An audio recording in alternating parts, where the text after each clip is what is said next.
Take care of yourself. No. Some night, huh? You can say that again.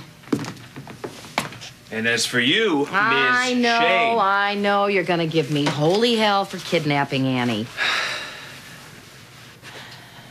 You did a bad thing. Well, you have some explaining to do, too. How in the world did you and Alan track me down up here? You left this on the front steps of the Spaulding mansion. Oh, I didn't even notice. But that still doesn't explain what you were doing at Alan's in the first place. What, was he offering you a cup of cyanide or something? You remember that so-called actress that came by the house pretending to be your sister? How could I forget? Remember how angry I got, and I went off to work? Well, I came back, and I was still a little angry, so I went over to the Spaulding mansion and busted in and threw Nettie out of the room, and I laid him out with one punch. No, you Yes, didn't. I did. Assault and kidnapping all in the same night. Yeah, well, you know something? No two people deserved it more. Stay away from me. Annie. What I heard in that room was the truth, and don't you dare deny it. Let me explain. No, no, don't touch me. You don't understand what happened. You completely misunderstood what I was trying to do, Annie. I know what you did, Alan. You betrayed me. You stabbed me in the back and you lied to me. No, Annie, everything that I did for us.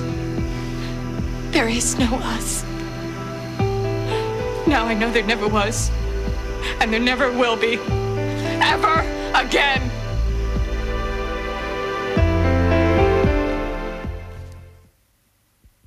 What is it about me? I seem to always attract people who don't wish me well. Annie. All those speeches that you gave me about the need to trust each other. But then, why would anybody trust me? I'm just an alcoholic, drug addict, and I'm crazy to boot. No, that is not true, Annie. You are a wonderful, wonderful woman. Do wonderful women always get lied to? All right, Annie, I admit I lied to you. I admit that's a terrible thing, but the only reason I did it was to help you get over your obsession with Josh. Obsession? Do you think that is what that was? Yes, Josh was finished with you, Annie. He couldn't even stand to look at you. And it tore me up inside to see a woman that I cared very much for pining for someone who could care less about her.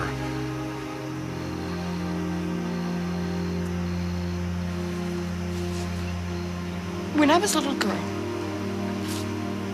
I remember that I used to climb into my grandmother's lap, and I used to bury my head in her chest. When she told me about all the wonderful things that I should expect in my life, the beautiful things that a good little girl is supposed to deserve. You deserve all those beautiful things, Annie, and more. And you want to give them to me? Yes, I do. Is that why you kicked me out of your house? Look, just forget about all of that. Forget about how I groveled and begged you? Or forget about how you said you were going to cut your losses and how you wanted to get rid of me? Annie, I was angry with you drugging Harley. I was acting out of hurt. That's all. It's okay. Because I wouldn't want to be around me either, but I don't have a choice. Stop talking about yourself that way. Good little girl turned out to be not so good, didn't she, Ellen? She turned out not to deserve any of those wonderful, beautiful things in life. Not to deserve anything that's perfect. She didn't even deserve to have people who cared enough about her to tell her the truth when it mattered the most. Come home with me, Annie, and I promise you everything will be different. The only reason I paid for Ann to testify was to ensure that you would have a better life. That's, Annie, I care very much. Stop it, Alan! Listen, I might be the lowest of the low, but there is a really good reason why I ended up with you. A really good reason. You are one of the most hated men in Springfield, and I'm holding down the top spot for women. We are birds of a feather, you and I. We are untrustworthy, unlovable. We are on everything. But the thing is, as revolting as we both were, we still had each other. We still have each other. We can still be together, Annie. No. I don't have the strength anymore. I don't have the heart or the energy.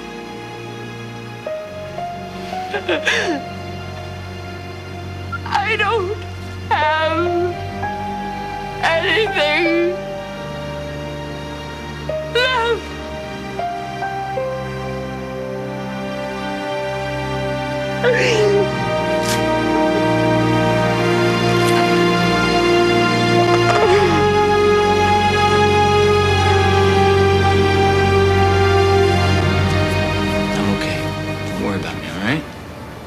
Yeah, well, the last thing you need to do is talk about playrooms.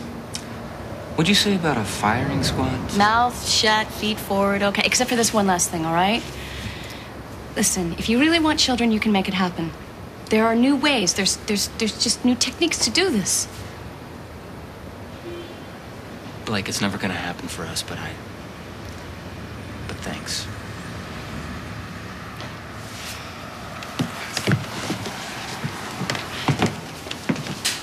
No, damn it, half the country is divorced. That's enough. I know. Now just sit down and listen to me. I have been listening to you. No, you haven't. You've been talking. I've been listening. Now, you haven't given me a chance to tell you the good news.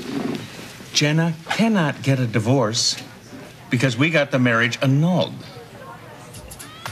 What? Jeffrey tricked her into marrying him. She has grounds for annulment. So they're not married? No. So Jenna and I can... You and Jenna can get married whenever you want. I can kiss you. I think I'll kiss your wife instead. Just kidding. Don't look at me. All right, okay. All right. I ran the beers for that table. What's all the commotion? Listen, I got some great news. Be ready to smile. I can get married to Jenna whenever I want, like today. Isn't that terrific? Listen, Michelle. When was the actual day when your mother, or what was the exact date that she actually donated her heart? January 11th, 1993. Jesse, what's wrong?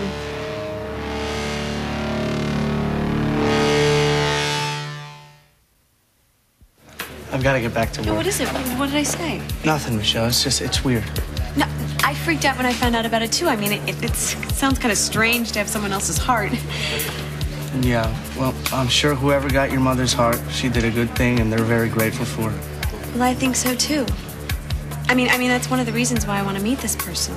You know, to find out how they're doing and maybe get to know them a little. You know, I know that I can't bring my mom back, but it's just, I have a hunch that I'm going to feel really close to this person. I better get busy, Michelle. Well, will you be able to take another break soon? You know, I really don't think so. I have Nola breathing down my neck. Well, what time do you get off?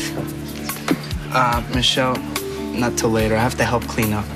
Well, now that you're working here, I can always just come by for a cup of coffee. Yeah, but I don't know how much longer we can be talking like this again. Michelle, your Aunt Maida's on the phone.